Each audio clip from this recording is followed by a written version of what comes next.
Hello guys. तो psycho test के बारे में आज मैं आपको बताने जा रही हूँ कि साइको टेस्ट की प्रिपरेशन आप लोग कैसे कर सकते हैं। तो साइको टेस्ट आप देखिए, बहुत से कोचिंग वाले आपको कहेंगे कि आप कोचिंग ज्वाइन करिए, बहुत टफ होता है एंड तो ये सब आप मत करिएगा, क्योंकि मेरे साथ भी काफ़ी सारे बच्चे थे जिन्होंने कोचिंग ज्वाइन की थी, बट मैंने कोई कोचिंग ज्वाइन नहीं की थी क्योंकि वेस्टेज ऑफ मनी है। It is completely wastage of money, completely. तो आपको कोचिंग ज्वाइन करने की बिल्कुल भी ज़रूरत नहीं है। आपको क्या करना है मैं आपको स्ट्रेटेजी बता देती हूँ, जो कि मैंने किया था, क्योंकि मैंने भी इससे पहले कभी किसी भी टेस्ट में साइको टेस्ट नहीं दिया था, ना ही कभी साइको टेस्ट की तैयारी की थी। तो ये जो मतलब आरआरबी एनटीपीसी का जो मेरा साइको टेस्ट था वो फर्स्ट टाइम था जो कि मैं देने जा रही थी। आप लोगों को भी ऐसा ही करना है जैसा मैंने किया था, तो आप लोग बेनिफिट में रहेंगे। आपके 8-10 हज़ार और इवन अब तो ज़्यादा भी फीस हो गई होगी, वो वेस्ट नहीं होंगे। तो देखो, आप टेस्ट सीरीज़ लो, ठीक है। अगर टेक्स्ट बुक में इतने टेस्ट इनफ नहीं है तो आप और भी ले सकते हो, और भी कितनी टेस्ट सीरीज़ हैं, ठीक है। तो आप वहाँ से टेस्ट सीरीज़ लो अपना साइको टेस्ट की।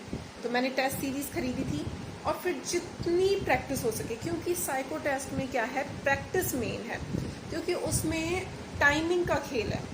ओके, जितना आप प्रैक्टिस करोगे ना, टाइमिंग आपको बीट करना है। जितना जल्दी किसी भी क्वेश्चन को, किसी भी पजल को सॉल्व करते हो, ठीक है, वो मेन है।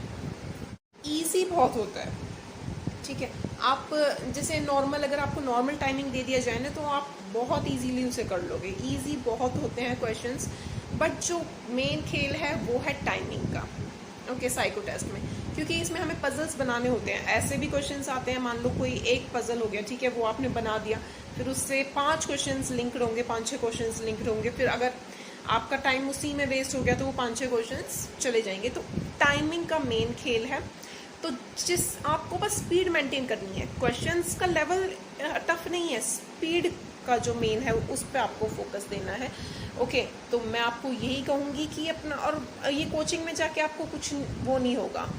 में कोचिंग में आपको स्पीड थोड़ी ना सिखाएंगे, वो तो आपको खुद ही प्रैक्टिस करनी पड़ेगी। वो भी आपको यही चीज़ बोलेंगे। ओके, वो आपको 2-4 चीज़ें, ट्रिक्स जो भी है वो बता देंगे। ट्रिक्स कुछ नहीं होती है। आप एक बार एक मॉक टेस्ट दे के देखो, आपको खुद पता चल जाएगा कि कैसा पेपर आता है। बहुत इजी पेपर आता है, ठीक है। साइको टेस्ट में बच्चे फेल इसलिए हो जाते हैं क्योंकि उनकी प्रैक्टिस नहीं होती, उनको टाइमिंग का जो है वो नहीं हो पाता, उनके क्वेश्चंस छूट जाते हैं, उनका पजल कोई गलत बन जाता है, तो फिर जो है वो छूट जाता है, ठीक है। तो मेन टाइमिंग है, प्रैक्टिस है। आप ज़्यादा से ज़्यादा प्रैक्टिस करोगे तो आप जल्दी से सॉल्व कर पाओगे किसी भी चीज़ को। Practice makes a man perfect. तो आप अपना प्रैक्टिस करिए टेस्ट सीरीज़ के थ्रू। किसी कोचिंग के चक्कर में मत पड़ो।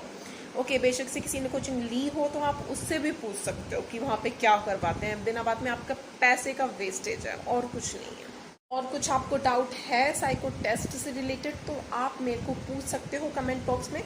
बाकी मैंने आपको क्लियर कर ही दिया है कि कोई टेंशन लेने की ज़रूरत नहीं है। आप बस प्रैक्टिस पे लग जाओ। अपना टेस्ट बुक हो या फिर और भी कोई टेस्ट सीरीज़ हो, सब से आप टेस्ट ले लो और दिन में प्रैक्टिस करो, पढ़ाई करो भरपूर, ठीक है। तो होगा आपका सिलेक्शन ज़रूर। Okay guys, thank you so much.